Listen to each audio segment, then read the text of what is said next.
Hello, my name is Beth Dixon, and this is Lesson 1, Homework Question number 26. You purchased a new graphing calculator for the total cost of $108.41, which includes the 9.5% sales tax. What was the original price of the calculator? As we solve this one's a little different because it gives us the selling price or the total cost of the calculator, the price after we pay the sales tax.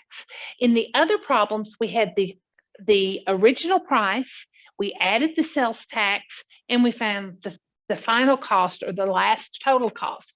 So remember that when we're dealing with these, what we have is we have a original price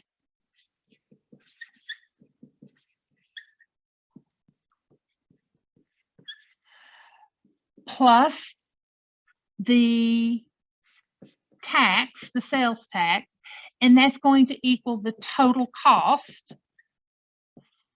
And those are using the words that are listed in this problem. And so that gives us the original plus the tax equals the total cost. So in this problem, we're going to have to work a little bit back because we have the total cost, which is that $108.41. But we don't have either of the original price or the sales tax. What we do have is the tax rate, which the tax rate is that 9.5%.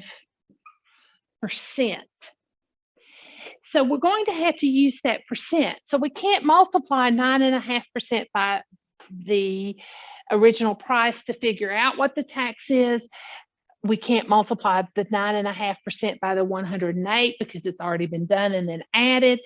So because there's been an addition already, we kind of need to do an addition with our percents. And so what we're going to do with this one is kind of think outside of the box. And this goes back to adding with our percents. And so what we're going to do is remember that the original price of the item, when we thought about sales price and getting a discount off of something, remember we subtracted. Adding a sales tax adds a percentage to it. We're paying an additional percentage onto the original price. The original price is 100% of the price. It is the total price, not the total price we're paying, but it is all of the price. So the original price is 100%. And remember, when we talk about an increase or a decrease, it's what we either add or subtract. And so in this case, the sales tax is an increase. So in this case, we'll add that 9.5%. So the total cost here is 109.5%. So this total cost is 109% of the original price. It's been an increase. It's all of the price plus 9% more. So that's why we would add that 9% more, or 9.5%. I'm saying 9% as a shortcut. I should say 9.5. So what is the original price of the calculator? Now, at this point, we can use either an equation or the proportion to do that, as long as we're using this 109.5. There are ways to use either one, but it involves some heavy algebra that we really don't want to involve in this stage of the Math 0030 course, or this stage of whatever learning development, math learning support that you're taking, or depending if you're watching this from outside and just to learn how to do that, it can involve some heavy algebra that you may or may not be ready for. So how are we going to solve this? So what is the original price of the calculator? So let's do it with proportions. And with proportions, remember, we're always going to start with 100. So what percentage are we going to use? Well, we're going to use this 109.5.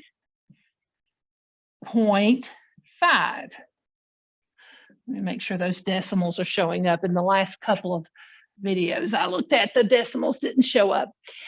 Anyway, so as we look at that, what we're saying is the 109 is the price plus the tax.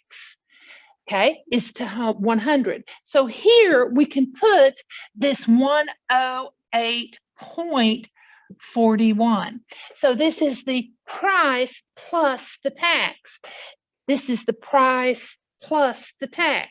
It's the 100% plus the 9.5% tax. So see how that is proportional, and we'll get into ratio and proportions at a later date as well. And then what we're trying to find is what that sales original price is. So now we can cross multiply. And as we cross multiply, need to grab a calculator here. And what we're going to get is 109.5x. Notice the first thing I do is find the x and I multiply it across.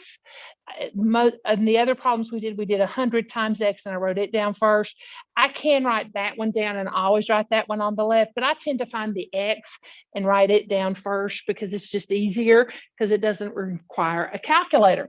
So x times 1095 gives me 1095x. Now I'm going to multiply 100 times 108.41, and that should just give me 10841. And then I have to divide each side by 109.5, 109.5. Okay, that will go away. And yep, I'm still in screen.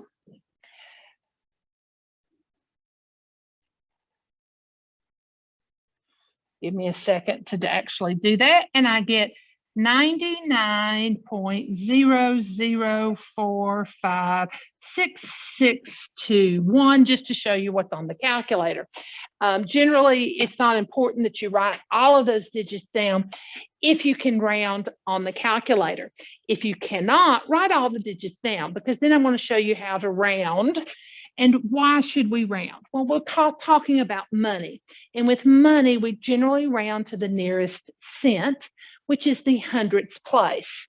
In my case, that is this 0 here, which is the hundredths place. Looking to the next digit, which is the 4, that tells me that it does not round up because it's less than 5. And that tells me not to add anything to the 0. So that would be $99.00. So what is the original price of the calculator? It is $99, or you can write that $99.00.